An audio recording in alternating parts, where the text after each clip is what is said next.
pampaksyon pa. Mas maganda yung ganyan, so sabi ko kayo. Diba?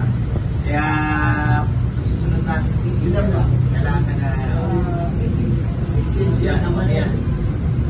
Malaman ko lang yung address, yung telepono, kasi yung pangalan. Kasi kung kaibigan ko rin kung kailan kayo. Na kayo ay mga civilians. Dito na yung 18 na yan. Dito na yung 18 na yan. Kung 18 na yan, ito ba na yan? Okay, so ayan. So kaya sinasabi ko sa inyo, dahil baka mamaya, ano ba ang trabaho ng civilian security? Unang-una, wala akong inibay ko sa tanong. Kaya lang, may police authority yan. May balita, hindi kayo maghuling, at pinapatupad ninyo yung mga barangay ordinance.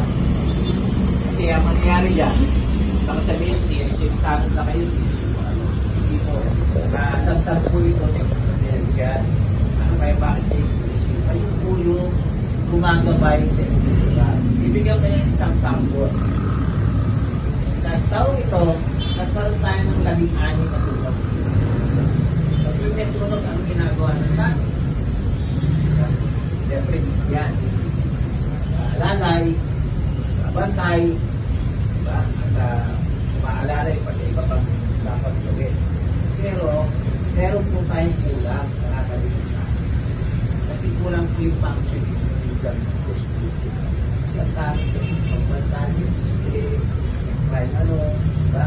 Pero yung hindi po assisting talagang pag-publiko ang kulang natin. Ano po siya? Halimbawa, nagkasunog. Ano gagawin yung kulang-kulang? Siyempre, unang gagawin niya, radyo kayo.